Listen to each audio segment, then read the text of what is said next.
Hello everyone, welcome to hello exam. आज मैं आप लोग को एक important topic that is free movement regime, Bharat और म्यांमार के बीच में फ्री मूवमेंट रेजिम, इसके बारे में आप लोग को ये कंप्लीट लेक्चर कर दे दें। देखिए, ये इंडिया का मैप है, ये अपना प्यारा भारत है।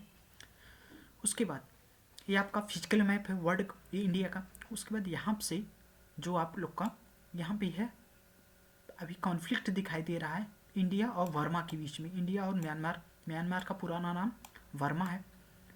और उसके बाद और इसकी कैपिटल क्या है? नेपिदियो। अभी आपको पता ही होगा नेपिदियो, नेपिदियो।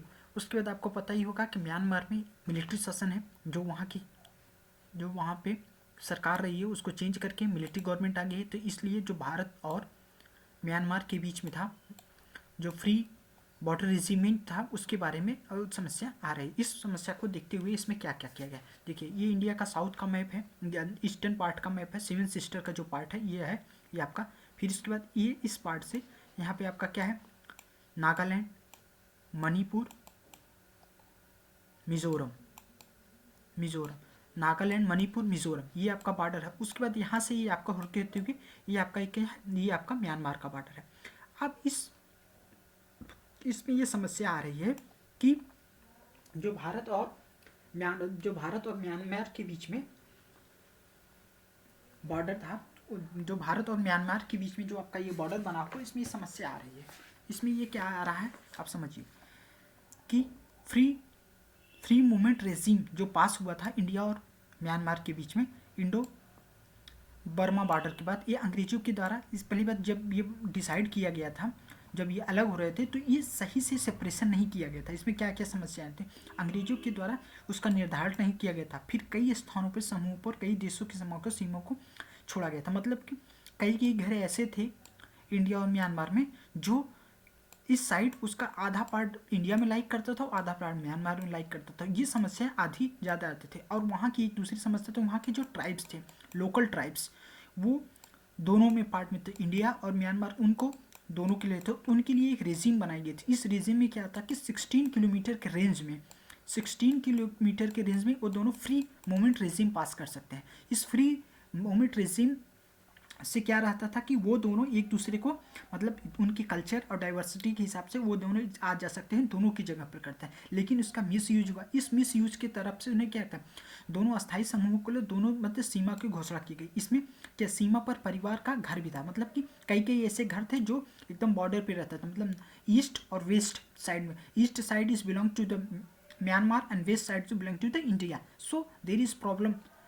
तो फिर क्या, 1970 में आपका फ्री मूवमेंट रेजिम, मतलब 16 किलोमीटर के रेंज में आप दोनों ट्रांसफर फ्री मूवमेंट कर सकते हैं ना। इसमें कर सकते हैं। इसमें ट्राइबल पीपल, वहाँ के जो ट्राइबल पे थे, इस व्यवस्था में आप देखिए वहाँ पे समस्या क्या है, जब वहाँ पर मिलिट्री गवर्नमेंट आ गई तो वहाँ से लगभग 40,000 नॉर्थ ईस्ट में आपका मिजोरम में लोग शिफ्ट कर रहे हैं, क्योंकि वहाँ पर मिलिट्री गवर्नमेंट आ गई। जब मिलिट्री शासन आ गया तो वहाँ की जो दिक्कत, समस्या आ रही है, इस समस्या की वजह से लोग इंडिया की तरफ से फ्री बॉर्डर रिजिम हटते, इसलिए भारत के गवर्नमेंट, भारत के लोग वो उसको इस समस्या में क्या कर रहे हैं कि आप ये फ्री जो बॉर्डर रिजिम है उसको आप इसको बंद करिए। इसकी वजह से क्या हो गया, वहाँ पर अच्छे से बॉन्डिंग करी और ये रिजिम जो ट्राइबल्स के लिए है वो उनको दिखे, लेकिन वहाँ पे स्थानीय लोग के लिए समस्या हुई। देखिए, जब 2021 में ये तख्ता पलट हो गया, वहाँ मिलिट्री गवर्नमेंट, तो मिलिट्री म्यांमार की आर्मी, वो जनता की आर्मी, और दूसरा ब्रदरहुड अलायंस, वहाँ पे 2 वर्ष। देखिए, म्यांमार आर्मी और ब्रदरहुड अलायंस भी उसमें म्यांमार में चल रहा है, संघर्ष चल रहा है। इस संघर्ष की वजह से लोग शिफ्टिंग नॉर्थ ईस्ट के, इंडिया के नॉर्थ ईस्ट की तरफ से जाए। Way they are moving toward the north east, it means the border is unsecure, the border unsecure. हालांकि मिजोरम और मणिपुर ने इनके लोग को लेकर क्या करें, मिजोरम, मणिपुर, ये जो इंडिया के लोग हैं, वहाँ के लोकल हैं, वो इसको चाहते हैं कि इस बॉर्डर को, इस रिजिम को चालू रखा जाए, लेकिन for the security purpose, for the integrity of the nation, it's not good. क्योंकि इससे क्या होता है, सिक्योरिटी पर्पज। आप देखिए यहाँ पे आपका, देखिए ये आपका, देखिए इंडिया जो बनाया था यहाँ सितवे पोर्ट भारत बनाया था। और इसके बाद फिर आपका यहाँ से सितवे पोर्ट हो गया। उसके बाद ये भारत का आपका 7 सिस्टर वाले स्टेट हो गए। तो ये सितवे पोर्ट से लेकर ट्रांसफ़र होता रहता था। यहाँ से आपका सितवे पोर्ट से आपका ये जो रखाइल वाला ये इस रीजन, इस रखाइल वाले रीजन से आपका यहाँ से ट्रांसपोर्ट होता रहता था, पूरा डेवलपमेंट था। लेकिन हुआ से क्या, यहाँ से जो ब्रदरहुड अलायंस है, उस अलायंस यहाँ से अटैक कर रही है, और यहाँ से आपका ये म्यांमार की जनता पार्टी, तो लोग शिफ्टिंग टूवर्ड नॉर्थ ईस्ट की तरफ जा रहे हैं, म्यांमार के नॉर्थ ईस्ट की तरफ से। और फ्री बॉर्डर रिजिम बना हुआ है, मतलब आप फ्रीली एक दूसरे से कंट्री में चले जाएँ, तो ये सिक्योरिटी के लिए नहीं उठा है। हालांकि वहाँ के लोकल जो है मिजोरम में, वो लोग चाहते हैं कि इसमें आ जाए। और यहाँ से आपका इसकी कुछ बेसिक, इस वजह से ये संघर्ष बना हुआ। वहाँ पे कोई केयरिंग गवर्नमेंट तो है नहीं कि किसी से अच्छे से वहाँ पे डिस्कशन किया जाए। इसी में और आपको मतलब सितवे पोर्ट हो गया, और यहाँ पे जो इरावदी नदी जो बहती है आपका यहाँ से जा करके, ये म्यांमार की जो इम्पोर्टेंट नदी इरावदी, ये जा करके यहाँ पे आपकी बहती है। यहाँ पर द्वीप है, सितवे पोर्ट भारत में बनाया है, और ये रिजीम आपका बना हुआ था। इसलिए म्यांमार का फ्री रिजीम जो आपका है, इसको बंद कर दें, भारत सरकार इसमें बॉर्डरिंग करे। एक good step for the nation. That's all, thank you, have a nice day, God bless you.